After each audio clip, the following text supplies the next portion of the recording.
Hello! We get to start another new chapter in our lives today. Very exciting stuff, you guys. So, I think this chapter debatably is probably the most important chapter in this whole class. I think I kind of alluded to that in previous videos, that this is probably the chapter that you'll use most often in your coming math classes. And it's one of the topics that students struggle with the most. So it's good to really pay attention to this chapter and practice a lot on your own, like the homework problems, and then you can practice extra if you want, if you look in the book and try the problems at the end of the section and check your answers in the back of the book.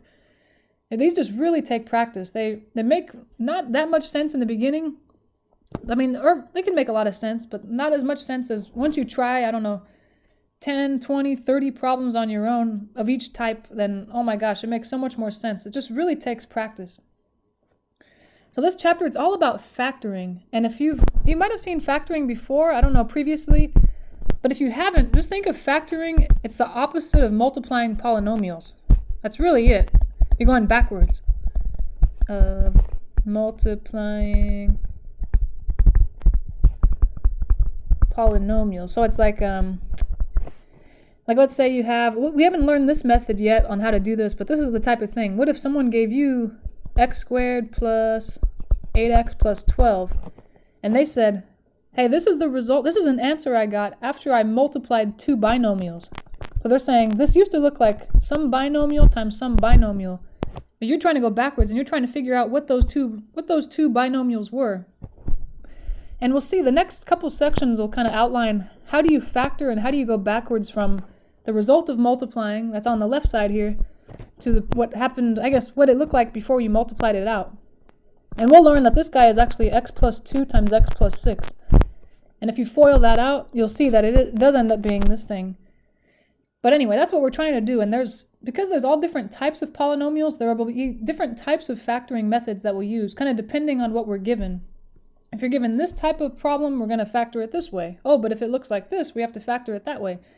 I think that's the hard part, is trying to not only remember all the methods, but also remember when to use which method.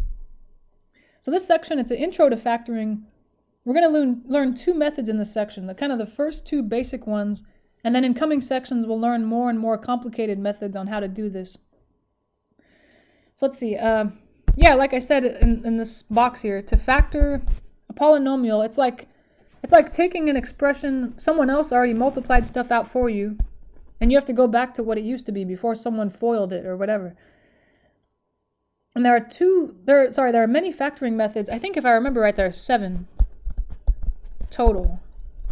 There are a few of them though, like 1 or 2 that you don't use very often. There are probably 3 or 4 of them that you'll use quite a bit. Those are the main ones. But there'll be 7 total that we'll see. This section will cover 2 of them. The first one, we might have already done a little bit of this actually in the review video we did. Factor out the greatest common factor. You can think of that guy, factoring out the greatest common factor, it's the opposite of distributing.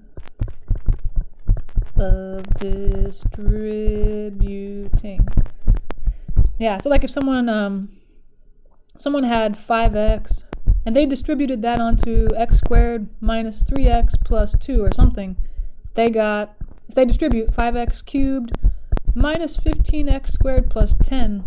So when you factor out the greatest common factor, what you're doing is going from this to this. You're going backwards. So you're going to look at what you have here. Okay, what do all these terms have in common? Well, I look at the 5, the 15, and the 10. Oh, I forget an x here. Sorry, this guy should have an x attached.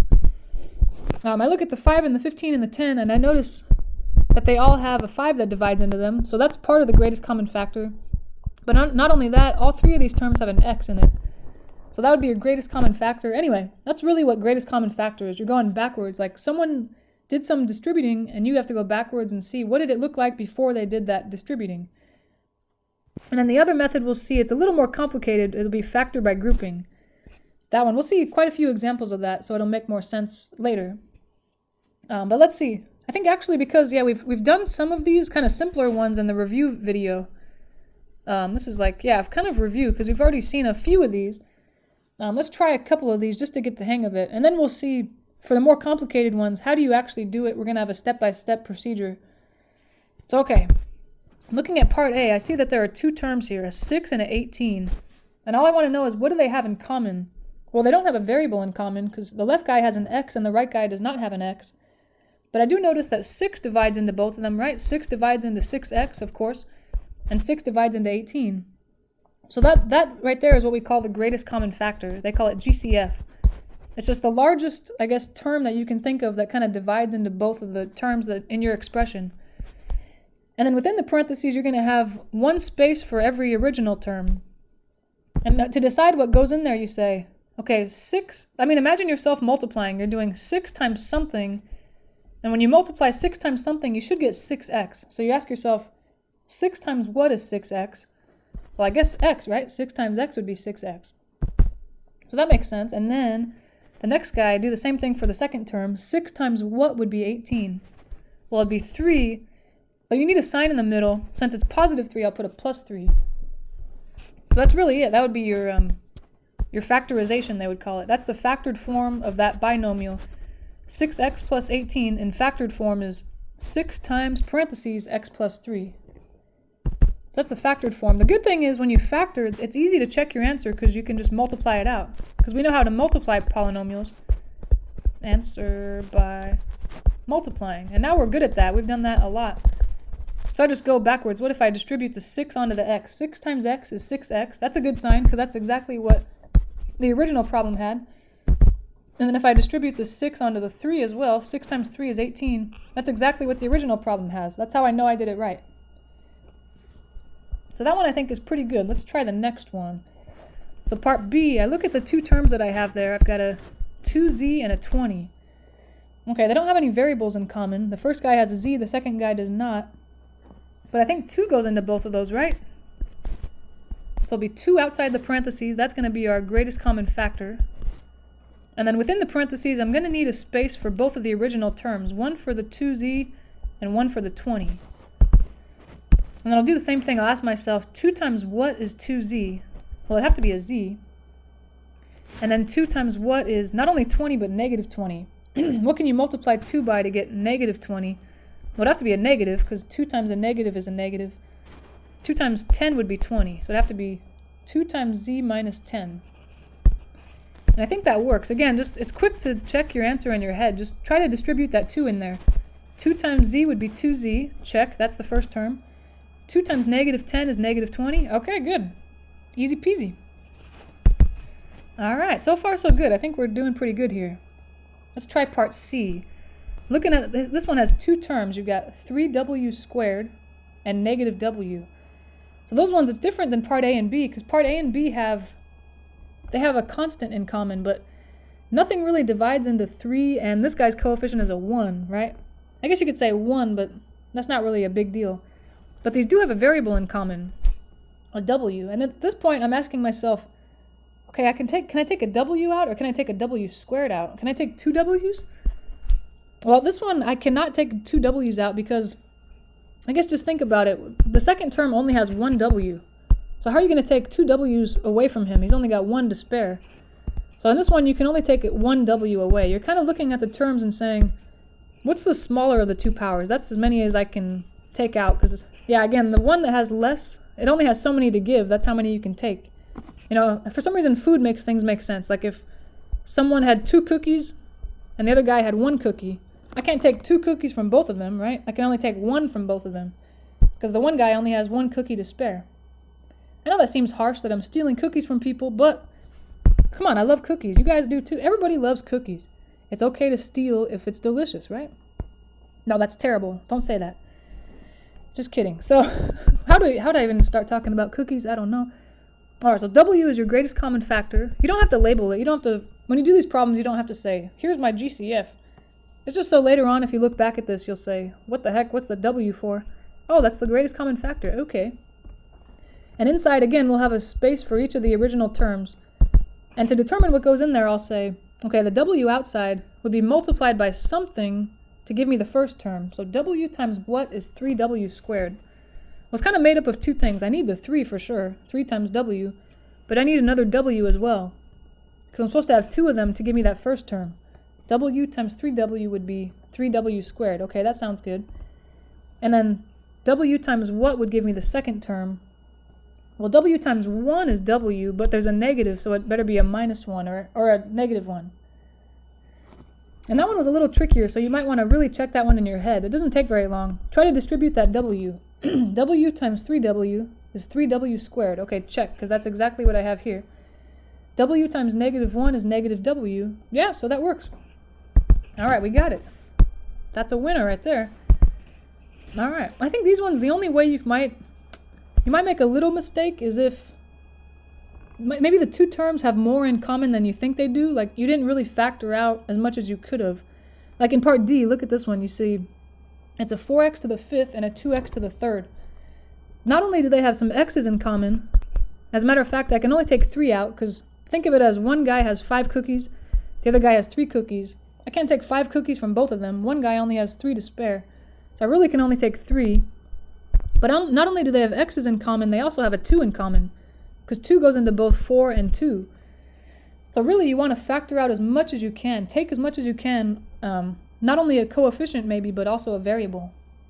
So you got to really think about that. And down here, after this last example, we're going to look at this box, and it tells you exactly how you calculate the the greatest common divisor.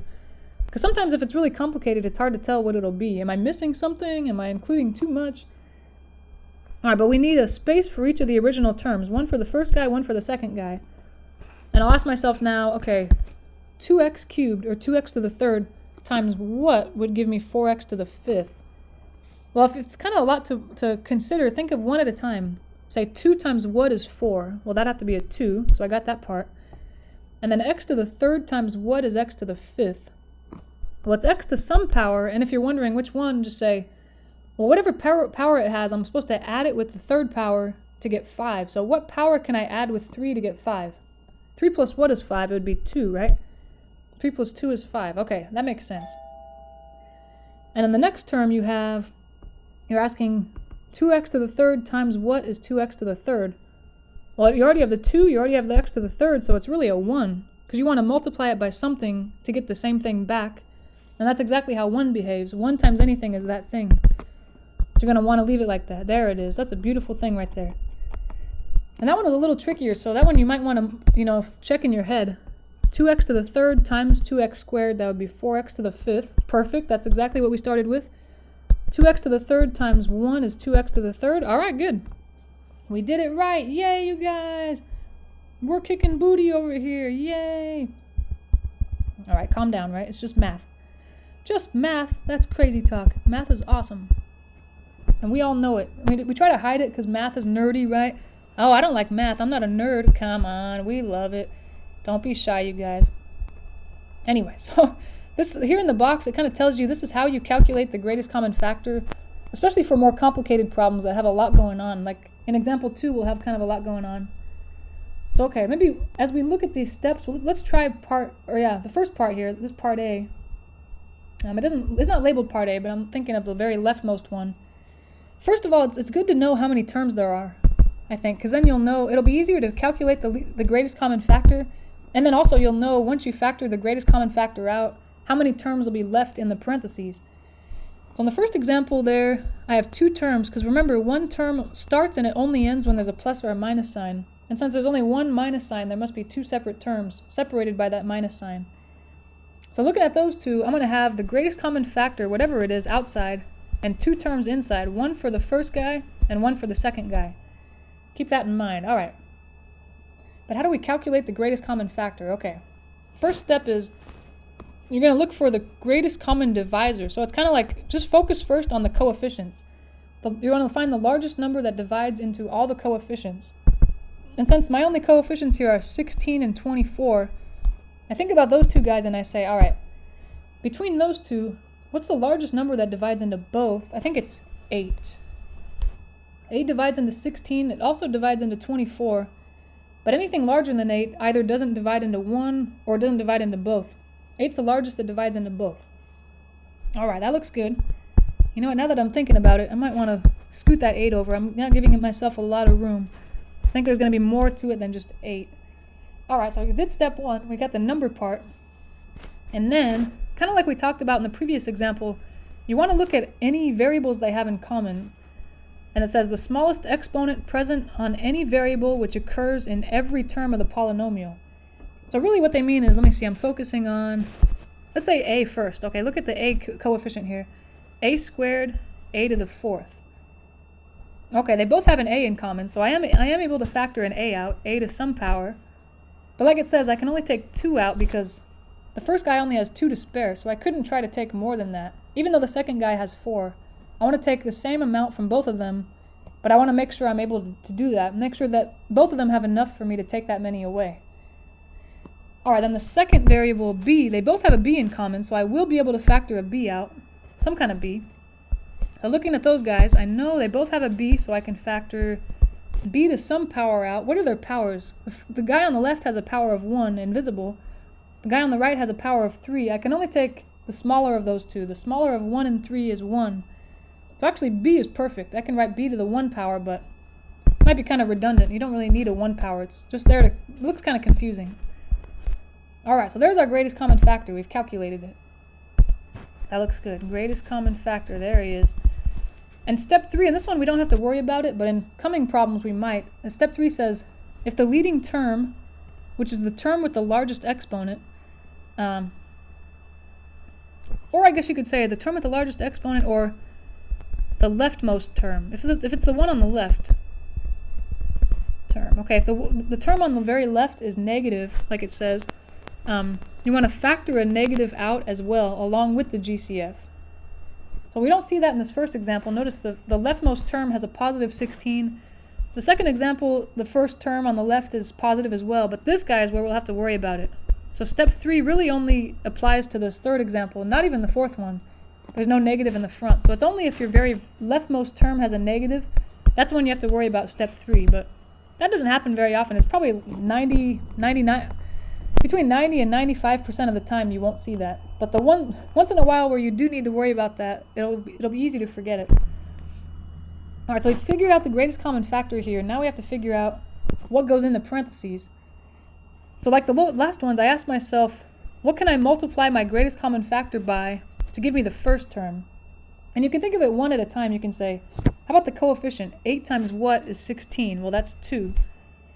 And then for the a's, a squared times what is a squared? Well, I don't need any more a's. I have exactly as many as I need. And the same thing with the b. I have one b. What do I have to multiply it by to get b? I don't need any more b's. I have exactly what I want. So I think that's perfect, because if you multiply that GCF, 8a squared b times 2, that'll be 16a squared b. That's perfect. That's exactly what I want, because that's the first term there. So far, that's all I need in the parentheses. And then the next guy, I asked myself, okay, for the second term here, it was minus 24a to the fourth b cubed. What would I have to multiply my greatest common factor outside by to get that? Well, let me think about the number first, the coefficient. 8 times what is negative 24? That'd be negative 3. And then as far as the a's go, a squared times what is a to the fourth? But you're going to be adding the power, so another way to think of it is, what power can I add to that second power to get a fourth power? Well, I need 2 more. I have 2 a's outside. I need 2 more to get the 4 that I want. And then similarly for b, I have 1 b here in my greatest common factor, but I want 3.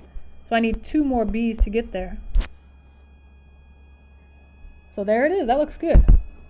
There's our answer. I know it looks kind of messy right now, but really your answer would just be 8a squared b, parentheses 2 minus 3a squared b squared. And you can easily check your answer by distributing this 8a squared b onto both of those. But I think we did it right, so I think we're doing pretty good here. Alright, let's try the next one. Let's see. The next example actually has 4 terms, huh? Because like we said before, one term starts and only ends when you see a plus or a minus. So we have 4 of them. And then step 1 of finding the greatest common factor, I'm going to focus on their coefficients. The coefficients are 6, 12, 24, and 30. The largest number that divides into all 4 of those at the same time is 6. Anything larger than that won't go into the first term, right? And 6 goes into 6, it goes into 12, it goes into 24, it goes into 30, so we got that. And then now I'll move on to step 2. I'm looking at variables. Do they all have a variable in common? Yes, they all have an x.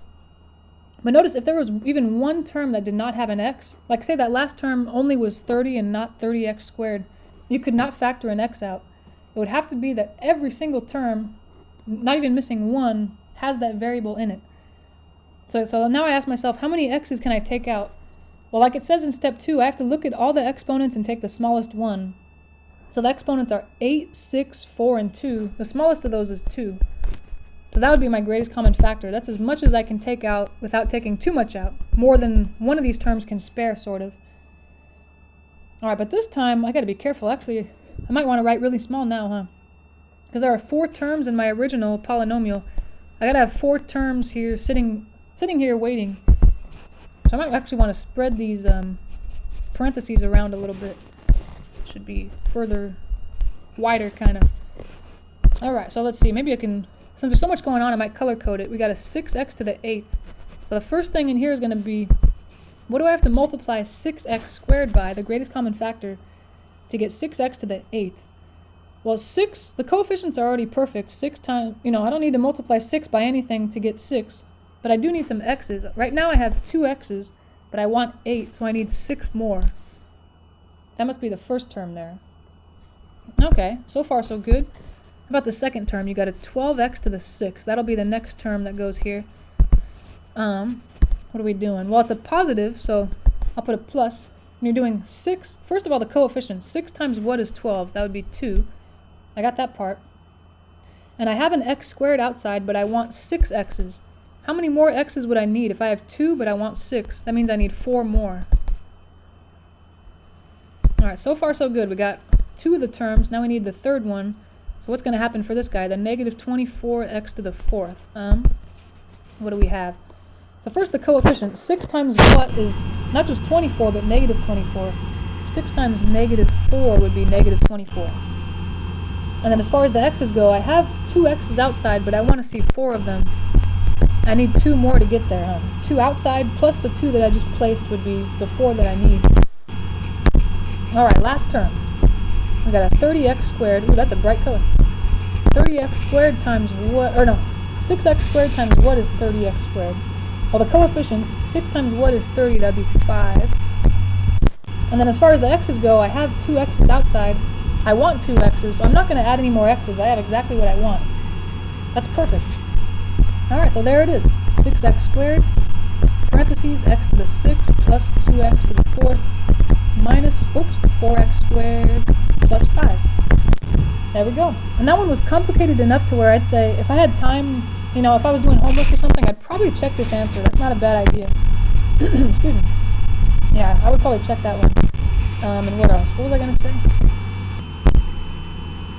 Oh yeah, that's right. I was going to say, I think I said the mistake that people make a lot is their greatest common factor isn't really the greatest common factor.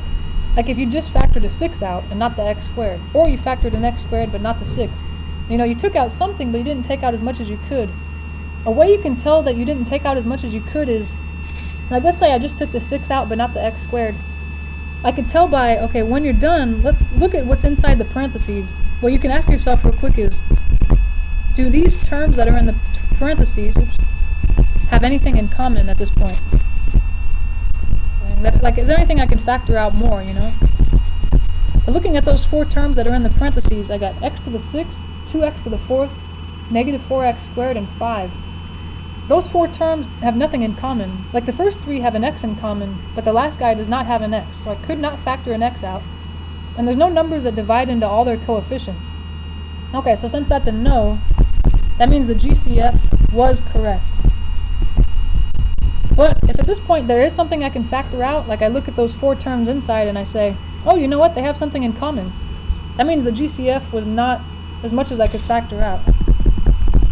If your answer to that is yes, oh yeah, yes, they do have something in common, your GCF must have been wrong. It's probably you didn't factor enough out.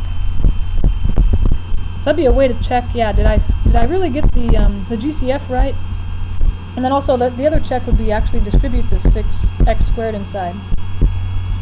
Although just keep in mind, if you distribute that 6x squared, or whatever it is, you distribute what you have outside and you do get what you started with, that doesn't necessarily mean you factored out all you could.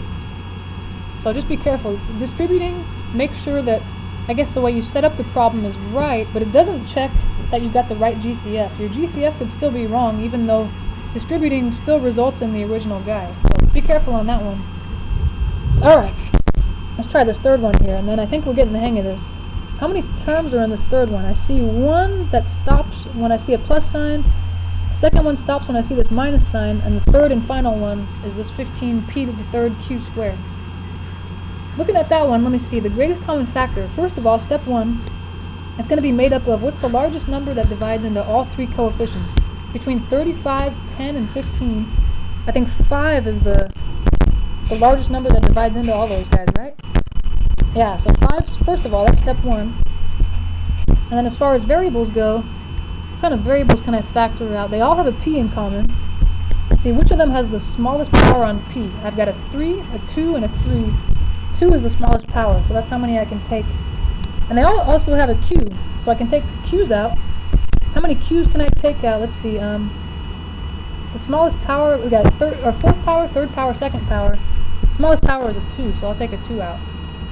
Now this example is the one, like the once in a while time where we actually need step 3.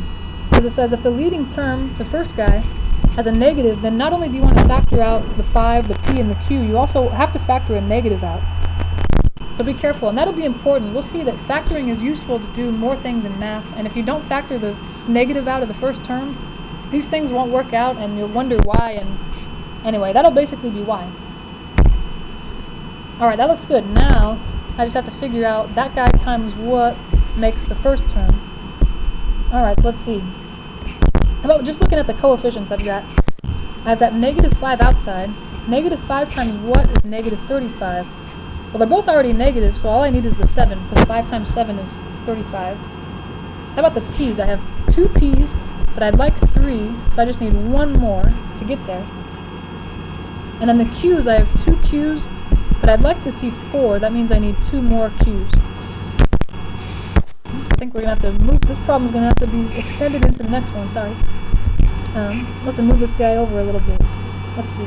That one won't take much room, don't worry. The next guy now is a positive 10 p squared q to the third. So first of all, let me look at the coefficients. I have a negative 5. Negative 5 times what is positive 10? Well, to get a positive, I need it to be a negative 2. So if I made it a positive 2, it would be negative 5 times positive 2 is negative 10, but I want a positive. So this is the way I have it now, negative 5 times negative 2. That will be positive 10, which is what I want. And then as far as the p's go, what do I have here? I have 2 p's outside, but that's exactly what I want. I want to see 2 p's there. Well, I don't need to add any more p's. I got exactly what I need. How about q? I have 2 q's here, but I'd like to see 3. That means I just need 1 more q, and then I'll be there. I'll have exactly what I need. Alright, so far so good. There's 1 more term in this guy here. It'll be a negative 15 p cubed q squared. So I'll look at what I have. I have a negative 5. I want to see negative 5 times what is negative 15. Well, that would be a positive 3, because negative 5 times positive 3 is negative 15. How about the p's? I have 2 p's outside, but I want to see 3. That means I need 1 more p. Alright, then q's. I have 2 q's outside here, and this red writing, and my GCF. That's all exactly how many I want. I just want to see 2. There's really no need to add any q's there, because I have exactly what I need. So that's really it. There it is. Okay, it didn't take up as much room as I thought it would, so that's not bad. That'll be it right there. Alright, that doesn't look that pretty though, huh? It still looks messy. I think it's because the negative in the front. It just looks kind of messy. But anyway, this is a good thing to remember, because like I said, it'll be useful later to have factored the negative out if the first term is negative. So there's our answer, and you can check by saying, alright, like we said, there's 2 things to check. Look at the terms inside. These 3 guys here, do they have anything in common? No. 2 of them have a p, but the third one doesn't. 2 of them have a q, but the third one doesn't. So there's no variables in common. The numbers, their coefficients are 7, 2, and 3. There's nothing that divides into all those at the same time. Okay, that means our greatest common factor was perfect. And then the last thing to check would be, if you distribute this guy, this times this, is it really the first term? Is it that times that the second term? Is that times that the third term? I think the way we did it, it is right, but it's a good idea to check, just to be safe. Okay, let's try this last one. This last one, it looks weird, but it's going to get us ready for the next method. This will kind of lead us into it. So in this one, it looks strange, but you know what you're doing is you're thinking of the first guy as just one term. A times b plus 2, that's one item. then there's a plus sign, so that means it's the next term. Then we have 3 times b plus 2, there's your second term. So really there's only 2 terms here. And now that I'm thinking about it, look at those guys, what's their greatest common factor? That's hard to say, because they don't have any coefficients in common. You know, this guy has a 3, but this guy doesn't have any coefficients, so there's nothing I can factor out really there. They don't really have any variables in common. Well, you know what's weird? And this one is actually, you notice what they have in common is something really huge. It's that whole thing in parentheses. They both have b plus 2 in common, right? The first guy is a times b plus 2. The second guy is 3 times b plus 2. So it's kind of strange to think about, but your greatest common factor is that entire big b plus 2. So that's the weird thing. Yeah, that'll be your greatest common factor. That's weird, but just think of the greatest common factor. It could just be what does everything have in common? Everything in this problem has b plus 2 in common, so that must be the greatest common factor. And then just like in the last couple problems, now we're going to have parentheses for, there were only 2 terms to begin with, so we'll have 2 spots. And then we'll say, okay, b plus 2 times what will be that first term? So what am I missing? B plus 2 times what would give me that first term? Well, I guess I have the b plus 2 from that term, I'm just missing the a in the front, right? That's the only thing. Because that way a times b plus 2 will be exactly this guy. Alright, and then what? Then, the second term, I'm saying, okay, b plus 2 times what would give me the second term? Well, it has the b plus 2, all it's missing is that plus 3. And that would work, and that's your answer. That's it. B plus 2, parentheses, a plus 3, parentheses. And then again, you can kind of check like we did in the last one. Look in the second parentheses and say, do those terms have anything in common? Of course they don't in this one, no way. And other than that, what if I distribute? Let me see, I'm going to think of this as my greatest common factor and distribute it. You can do this in your head if you want. It's b plus 2 times a plus, now b plus 2 times 3. And that might look a little different from the beginning problem, but remember, if you're multiplying 2 things like we are here, b plus 2 times a, you're free to switch them around if you want. So b plus 2 times a, that's the same as a times b plus 2. Same thing with this 3 and b plus 2. You can put the 3 in the front. And that's exactly what we started with. So okay, we must be right. This is the guy right here. b plus 2 parentheses, a plus 3 parentheses. So that's a weird one, but again, it'll make the next problems easier now that we've seen that already. What the heck? This guy, I think he's trying to follow us. Okay. So let's see. Now the second method that we're learning in this section, well, the second and the last method we're learning in this section is how to factor by grouping, is what they call it. Factor by grouping. I think this method you don't use too often. It's probably, in real life or in your next math class, it's probably the method you'll use the least often.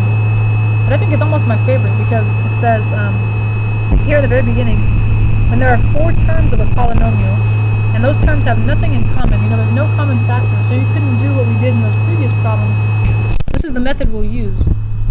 So I like that because we'll see in coming sections that sometimes it's hard to tell what method to use, and it'll be difficult to determine what method to use. But grouping, it's easy to tell. Like it says, you'll use it when you have 4 terms. So all you have to do, if they say factor, you count how many terms you have. If it's 4, this is the method you're going to use. So it's really, really easy to remember. I use this always when I have 4 terms. Alright, well let's look at the directions, and as we look at them step by step, let's follow along with example part A here. Example 3, part A. So okay, step 1, it says, we're going to group the first and second terms separately from the third and fourth by making a vertical dotted line. And because all these problems have 4 terms, like we said, you're only going to use this method when there are 4 terms. You can always do that. We're always going to be able to separate the first 2 terms from the second. So that's all they mean in step 1. That's why they call it grouping. You're going to group the first 2 together, kind of draw like a border line so that you separate it from the from the third and the fourth term. Alright, so we've done that. Now what? Step 2 says you want to factor the greatest common factor from the first and the second terms of the polynomial. So at this point, you're kind of pretending like this stuff doesn't exist. So pretend like these guys are gone. If I just had y to the third plus 3y squared, what's the common factor? Well, they have no coefficient in common, but I do see that they have a y squared in common. I mean, they both have a y in common, but you have to take the smallest power out, right? Between y to the third and y squared, the smaller power is 2. And when I factor y squared out, then I need a space for each of these guys. y to the third, or sorry, y squared times what is y to the third? That'd be y. And then y to the second times what is 3y squared? That would have to be a 3. Alright, so we've got that down. Now, like step 3 says, we're going to do the same thing, but for the third and the fourth term. So now it's like, ignore the first two terms. That stuff's already taken care of. Let's focus on this third and the fourth. What's the common factor between the third and the fourth? Between 7y and 21, all I can really factor out is a 7, right? They don't have a variable in common. One has a y and one doesn't. But 7 divides into both of those numbers, so I can do that. Alright, then 7 times what is 7y? Y. 7 times what is 21? That would be a 3. So there you have it. Okay, so step 3 that says, just to read the whole thing, like we did, factor the greatest common factor from the third and the fourth terms of the polynomial. We did that. But notice here, we didn't need to worry about this, but we will later. If the third term was negative, so notice our third term was positive 7y, but if that happened to be a negative, you want to factor a negative out as well. Kind of like in the previous examples when we were factoring out the greatest common factor, we said if the first term is negative, the very leftmost term, you have to factor a negative out along with your greatest common factor. This is kind of a similar thing. This process will break down if the third term is negative and you don't factor a negative out. This process won't work anymore. So you really have to remember that. We won't see that for a couple examples because I wanted to make sure we just get the hang of it without that extra complication. Okay, and now step 4 says the contents of both parentheses should be identical. And notice ours are identical. They both have y plus 3 in common. But kind of notice this guy. He looks a lot like the last example we did. Where was he? Yeah, remember? Okay, it's kind of all messed up now, but remember this guy. It was something times b plus 2 plus something times b plus 2. That's almost exactly what we have. It's something times parentheses plus something times parentheses. And the parentheses are exactly the same in both problems. So what we did in the last one, we said, let's think of this as one big term, and this is one big term. What do those two big terms have in common? Well, they have that big old y plus 3 in common. And then from there you just say, alright, well y plus 3, if I factor that out of the first term, what's left over? The y squared, I guess. It's kind of like the leftovers go in the second parentheses. And if you took the y plus 3 out of the second term, what's left? Just that plus 7. So it's kind of, it's kind of like the leftovers go in the second parentheses, and the common factor goes in the first. And there it is, that's it. It doesn't take too many steps to solve this one. It's just kind of weird, and it's kind of hard to remember how to do it. It's got a lot of kind of seemingly random steps to it. But keep in mind too that if things in the parentheses aren't the same, like we have a y plus 3 and a y plus 3, if these aren't the same, you probably messed up somewhere or something.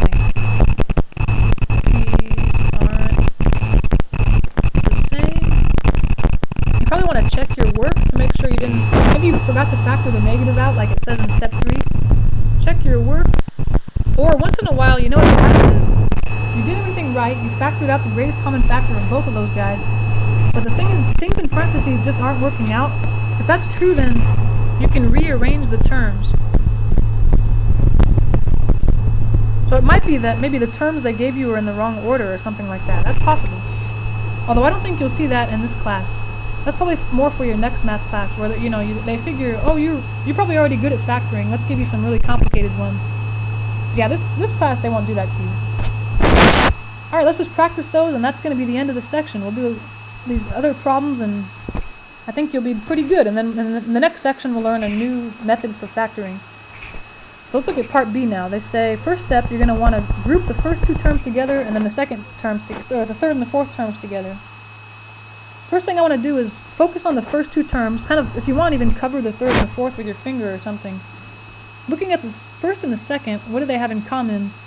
Well, they both not only have a 4 in common, because 4 divides into 4 and 20, but also I can take a t squared out, because that's the smallest power on the variable that they share. And what would be left? So 4t squared times what would make 4t to the third? That would be t, because I need one more t to have 3. And then 4t squared times what would be negative 20t? That would be negative or minus 5, because 4 times 5 is 20. Alright, now we've got the first two terms taken care of. Now I can kind of lift my finger or something from the third and the fourth term. Just looking at those guys, what do they have in common that I could factor out? They have a 3 in common. And I guess if this was a minus, the third term had a negative in front, I would want to make it negative. But this one's a positive, and the way I remember it is, the easy way to remember it, the very middle sign, like the one I have circled there, that's right in the middle, that's always going to carry down. So if that's a plus, you want this to be a plus. If that's a minus, you want it to be a minus. So just think of it as carrying that sign directly down onto your greatest common factor. Uh-oh. Oops. You know what? I realized this should be a t right here. I'm sorry. Sorry about that. This should be 3t. It should be a t on yours. Don't worry. I just don't know what I'm doing on mine. Alright, so now I'm looking at 3t minus 15. What do they have in common? Still a 3. But 3 times what is 3t? It should be a t. And then 3 times what is negative 15? It would be negative 5. And at this point, I see that things in parentheses are the same, right? There's a t minus 5 in both parentheses. That means, so far, I must have done everything right. So thinking of that, that's what they have in common. This big term here, and this big term here.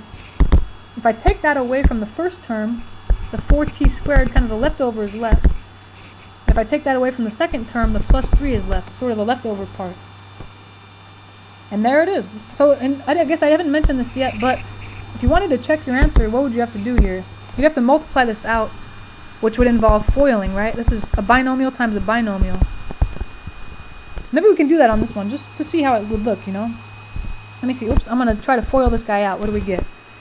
First times first, t times 4t squared, that's 4t to the third. The outer times the outer, t times 3 is 3t. The inner times the inner, negative 5 times 4t squared is negative 20t squared. And then the last times the last, negative 5 times 3 is negative 15. Okay, I just have to check, is that the same thing as the one I started with here? At first it looked a little different, but I realized, oh, I just have the middle two terms switched, right? Like down here I have a 3t and then a negative 20t. They have the negative 20t and then the 3t. It's the same thing, so this is the right, I must have done it right. I got the same terms. Maybe they're not in the same order, but that doesn't matter. As long as I have the same terms with the right signs, that's what really matters. Alright, let's try part C here. What do we have? This one looks complicated, huh? Because there's x's and y's. That's kind of exciting, but kind of scary too. Alright. And there are 4 terms here, which there better be, or else I wouldn't use this method. So okay, I want to group the first, the second together, and separate it from the third and the fourth, at least for now. So looking at the first and the second, what do they have in common? Well, their coefficients have nothing in common. 5 and 4, nothing divides into those. But I see that they have x's in common. The smaller power is square, or a second power, so that's all I can take out. One of them has a y and one doesn't, so I cannot take a y out. So I guess x squared is the best I can do here. Now if I take an x squared out, what's left from the first term? Or in other words, x squared times what is 5x to the third y? Well, x squared times 5, I need the 5. I need another x as well, because I need 3 x's. And I also need that y. And that makes sense, I think. X squared times 5xy would be 5x cubed y. Alright. And then for the second term, what would I have to multiply x squared by to get 4x squared? It would have to just be a 4, plus 4. There we go. Oh, that looks kind of messy, sorry. Ugh. There we go, there we go. Okay. Think of it as still grouped. Alright, alright. Now let's look at the third and the fourth terms. 10 and 8 have a 2 in common. I think that's all I can factor out, huh? And the third term has an x and a y, but the fourth term has neither an x nor a y. So that's really all I can do. But remember, the middle sign that I have, I see a negative there. I better factor that out as well. So if that was a plus, the very middle sign, I'd keep it positive. But since it's a negative, this is the first time we have to factor a negative out as well. So I got to be careful here. When I think about, you know, it's 2 times what makes 10x to the 10xy, I'm really thinking of it as negative 2 times what is negative 10xy. Well, negative 2 times what is negative 10, positive 5. Because a negative times a positive is a negative. And then I need both the x and the y to get that first term, or the third term, I guess, 10xy. And then for the last term, I say negative 2 times what is negative 8. That would be positive 4, right? Negative 2 times positive 4 is 8. Alright, and then I kind of just, so far, I think I'm doing it right. Now I scan it, and I look at what's in their parentheses, and I see that they are the same. 5xy plus 4. I see that in both of those, this big factor and this big factor. That's a good sign. And then from there, what goes in the second parentheses is just the leftovers. So if I took the 5xy plus 4 away from the first term, x squared would be left. If I took it away from the second term, the minus 2 would be left. So there it is. And again, if you wanted to check your answer, you could FOIL it. Just keeping in mind, after you FOIL it, as long as you have the same term somewhere, they don't have to be in the same order as this original guy, like this guy. As long as it has the same 4 terms in some order, it doesn't matter what order. Alright, let's try this next one here. Why not? I've got 4 terms. I'm going to split it right down the middle and see what happens. Let's try this here. We've got... Let me look at the first 2 terms. What do they have in common? 2z to the third, and then 36. I think all I can take out is a 2, huh? This 2 divides into both 2z cubed and 36. But they don't have any variables in common, so that's about it. Then I say 2 times what is 2z to the third? I need the z to the third.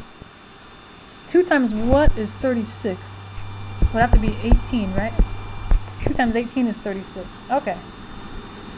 Now focusing on the third and the fourth terms, between 8z to the second and 9z, all they have in common is a z. And I have to factor a negative out as well because there's a negative above it. Alright, so let me see. If I factor a z out, what's left now? Negative z times what is negative 8z squared? I guess positive 8z. And then negative z times what is negative 9z? That'd be positive 9, because a negative times a positive would make the negative I need. But look at this. Uh-oh. This is where I start panicking. These are different. The things in parentheses should be the same at this point. Oh, so this is probably where I would check my work. Just make sure I did it right. But I think we did everything right so far. So that probably means, like we wrote above, where was it? And I said in this little red box here, if these aren't the same, the things in parentheses, like ours, are not the same, check your work, which we've done, I think. I think we did everything right. But that probably means if we did everything right, that they gave you the terms in the wrong order. So you might want to rearrange them and try again. They were being mean to us by putting them in the wrong order. So I probably look at my original problem. Okay, what'd they give me here? They're trying to mess with me. It was 2z to the third, 36, 8z squared, 9z. You know, it might work. A lot of times if you put them in descending order of powers, that'll make it work better. That's probably what I'll do, descending exponents. And then I think all of a sudden it'll work. I don't know if I would have known to do that right away, you know, because sometimes they don't put the exponents in the descending order and it still works out anyway. So I wouldn't necessarily always put them in descending order. It might not always work that way. But if it doesn't work, that's probably the culprit, is that they're not in the descending order of powers. Alright, so looking at this original problem, the first term is still the highest power, but the third term is actually the second highest power. So I'm going to kind of switch the second, or no, move the third term to the second spot. And then between what's left, actually the 9z would be the next highest power. The 36 should probably be at the very end. That's what I need to do, I think. Now what? Alright, now let's try this one more time. Hopefully this will work. I'm going to split this down the middle and see what happens. So looking at the first 2 terms, what do they have in common? They both have a 2 and a z squared, actually. So that looks pretty good. If I take 2z squared out, what's left from the first term? Just a z. So I need one more z to get the 3 z's. And then 2z squared times what is negative 8z squared? I just need a negative 4 there, because I already have the z squared that I need. I think that looks good. Now let's look at the third and the fourth terms. Between 9z and 36, they have a 9 in common. But remember that whatever that middle sign is, you want to factor that out as well. So if that was a plus, I'd put a plus, but I see a minus there. So it's going to be not only a 9, but a negative 9. And then I say, okay, negative 9 times what would be the negative 9z? That's a z. Negative 9 times what is positive 36? That would be a negative 4. Because a negative 9 times a negative 4 is positive 36. And look, the things in parentheses are the same. Z minus 4, Z minus 4. Yay! See, they thought they could mess with us, but we can't. No, you can't mess with us. We know what we're doing. So, okay, they have the same thing in common, Z minus 4. So I'll factor that out. And then the leftovers go in the parentheses. From that first big term, if I take z minus 4 out, what's left is 2z squared. If I take z minus 4 out of that second big term, negative 9 is left, or minus 9. So there's the guy. That's the guy. And you can always check by foiling, of course. And like I said before, you might end up with the same terms in a different order, but that still means you're right, as long as the correct signs are with the correct terms. Alright, we're almost done. I think that probably right there was as tough as they get. From here it's just more practice so you feel more comfortable. let's try part E here. I'm going to split this right down the middle. The first and the second term, all I can factor out of them is v squared. Let's see, so if I factor a v squared out, v squared times what is 2v cubed? Well, I need the 2, and I need one more v to get that 3v that I need. And then v squared times what is v squared? Well, I guess it's just, what can you multiply by to get the thing back, a 1? Because 1 times anything is that thing. Alright, that's the first two. Now we can focus on the third and the fourth. What's the greatest common factor between 2v and 1? Actually, they have nothing in common, right? Nothing divides into 2 and 1. They don't have any variables in common. This is one of those times, it's hard to remember this, but if you have nothing in common, you can always factor a 1 out. 1 is like kind of the cheap, I don't know why I say cheap, I don't know, the thing that always divides into everything. So if there's nothing in common, it's always, your last resort is a 1. Yeah, so I'd keep that in mind. If there seems to be no greatest common factor, use a 1. No greatest common factor. Like there's no variables in common, there's nothing that divides into both coefficients. Then 1 is always your, it's always going to be there to be your common factor. But in this one, I better be careful because I have a subtraction sign right in the middle, so it's not going to be just a 1, but it's going to be a negative 1. Alright, let's see. Now if I do negative 1 times what is negative 2v, that would be a positive 2v. And then negative 1 times what is negative 1, well, a positive 1. Negative 1 times positive 1 is negative 1. And I think I've done everything right so far because I have the same thing in the parentheses. 2v plus 1 is what they have in common. And then like we've seen before, what's left over in each term is what goes in the second parentheses. Here, if I take 2v plus 1 away, v squared is left. And in the second term, if I take 2v plus 1 away, I have negative 1 left. And there he is. That's a good looking answer. So notice, if if at this point when we were factoring out the greatest common factor from the third and the fourth term, if you were thinking, I don't need to put that negative 1, it doesn't matter. It does matter because if you didn't put that, you wouldn't know what goes here. If you didn't have a term there, or you had the wrong term there, this would be the wrong factorization. So you really need to factor a 1 out, even though it seems like it doesn't make a difference. If they have nothing in common, you literally do have to factor a 1 out. So be careful. It's not just for looks, it means something. Alright, let's try our last one. Hopefully we can get through this before the video becomes an hour long, huh? I'm sure you're thinking the same thing. Alright, let's kind of split this down the middle here. Actually, you know what? Before I do that, I wanted to mention something on this one. This is the first time we've seen this, so don't feel like you should have noticed this before. You notice that there are 4 terms here, and actually, you know what? They all have a common factor, right? Something divides into all those at the same time. We haven't seen that yet in these factor by grouping problems, but 2 goes into all those terms as well as x. So keep that in mind. I'm going to say it here. No matter the factoring technique, we're going to have 7 of them, but it doesn't matter. Whichever one you're using, you should look for a greatest common factor before you do any kind of factoring technique. I only mention that now in the very last problem because we haven't had to worry about it yet.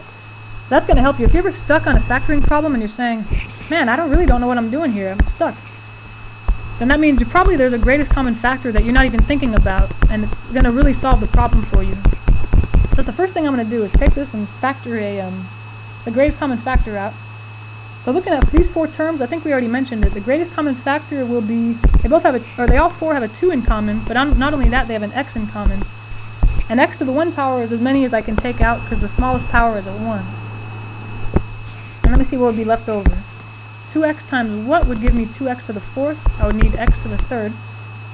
2x times what would give me 2x to the 3rd? I would need an x squared. And then 2x times what is negative 4x squared? I need a negative 2 to get the negative 4, and 1 more x to get the x squared. And that would work because 2x times negative 2x would be the negative 4x squared.